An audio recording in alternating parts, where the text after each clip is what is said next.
आधे से ज्यादा उसको स्नान में मान लिया जाता है, पामों में पानी डालने से। मंदिर में प्रवेश करें तो आप, मैं यहाँ आता हूँ, पाम धो के आता हूँ, बिल्कुल घुटने तक पाम धो के कुल्ला बुल्ला करके, और यदि कोई मल त्यागने को गया तो उसको तो पूरा ही नहा के ही आना पड़ेगा।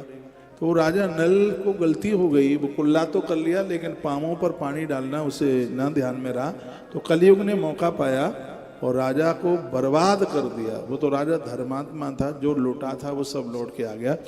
ऐसी राजा नल और उनकी पत्नी दमयंती बड़े आदर्श थे ये स्त्री पुरुष। इन्होंने एक बेटे को जन्म दिया था जिसका नाम था इंद्रसेन। ऐसा लगता था कि दूसरा धरती पर इंद्र ही चल के आ गया है, इसलिए उसका नाम इंद्रसेन रखा था। उसी इंद्रसेन का बेटा हुआ जिसका नाम था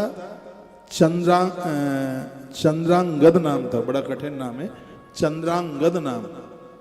उस बच्चे का नाम उन्होंने रखा, बच्चा विवाह के लायक हुआ। और ये राजा चित्रवर्मा ने अपनी बेटी सौमिंती का विवाह है वो इस राजकुमार के साथ कर दिया। विवाह संपन्न हो गया। कहते हैं कि अपने पिता के घर में होती है तो इससे पिता के माता के पुण्य क्षीण होते हैं, उनके पुण्य कम होते हैं।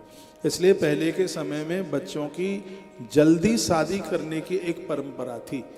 अब वैज्ञानिक कारण कुछ भी हो सकता है, लेकिन मैं धार्मिक कारण जो मैं आपको बता रहा हूँ। और मैं बेटियों को बहुत बार कहता हूँ कि आपका पिता 10 हाथी रख सकता है लेकिन एक बेटी को घर में नहीं रख सकता।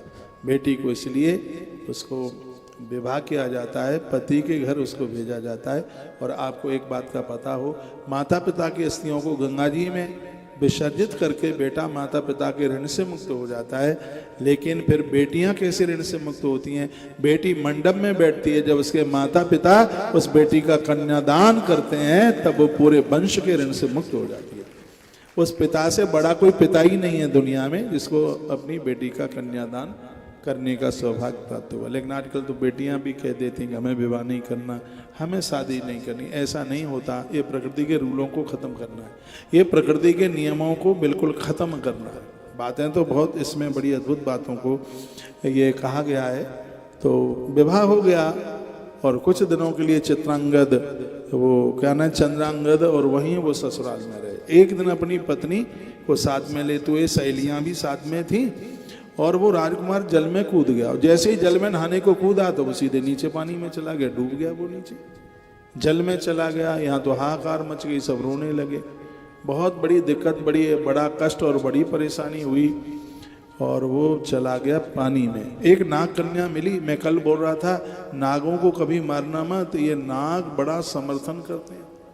ये नाग मारना नहीं है बिल्कुल भी, ये अपनी संस्कृति है जहाँ साल में एक पंचमी को नागों को दूध पिलाया जाता है, दूध पिलाया जाता है।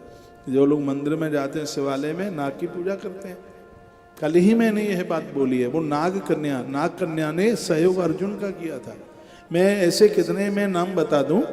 नाग कन्या जो सहयोगी बनी, वीर कार्तिकेय जी का उन्होंने सहयोग किया है। इस कलकाल में भी ऐसे बहुत महापुरुष थे और जिनको प्रभु गुरु गोरखनाथ जी को नाग सिद्धि थी। मैं गुरु गोरखनाथ जी को बहुत मैं मानता हूँ। मैं कहूँगा जीवन में कभी नागों को मारना नहीं है, नागों की तो पूजा होनी चाहिए। तो नाग कन्या नागलोक में लेकर के पहुंच गई राजकुमार चंद्रांगद को। और वहाँ पर एक नाग मिले जिनका नाम था तक्षक। ये स्कंद पुराण की कथा है। तक्षक ने ऐसा सुंदर राजकुमार पूर्व में कभी देखा नहीं था। तो नागलोक में जब पहुंचना हुआ तो परिचय पूछा कि तुम कौन हो? तो उसने जवाब दिया कि ऐसे ऐसे मैं राजा नल का नाती हूँ। मेरे पिता इंद्रसेन हैं, मेरे दादाजी राजा नल, मेरी दादी दमयंती है। और राजा नल और दमयंती का नाम तो यह था कि 14 भुवनों में उनके नाम का जय जयकार था। तो देखिए, हम कितनी बार कहते हैं कि ऐसा बढ़िया जीवन जीना, आने वाली पीढ़ी आपके नाम से अपना परिचय दे। अगस्त ऋषि को राम जी ने अपने पूर्वजों का परिचय दिया था। और इतना ही नहीं, हनुमान जी ने पूछा कि तुम कौन हो? तो राम जी क्या परिचय दे रहे? कौशलेश दशरथ के जाए, हम पितु बचन मानी वन।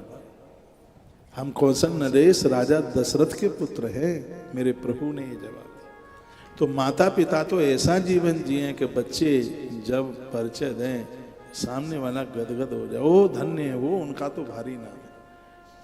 तो ऐसी ही कथा है, आंख में आंसू आ गए। तक्षक ने कहा, ओ राजा नल के तुम पोते हो, बड़ा आदर हुआ, भारी संस्कार हुआ, बहुत। इसमें 3 वर्ष निकल गए।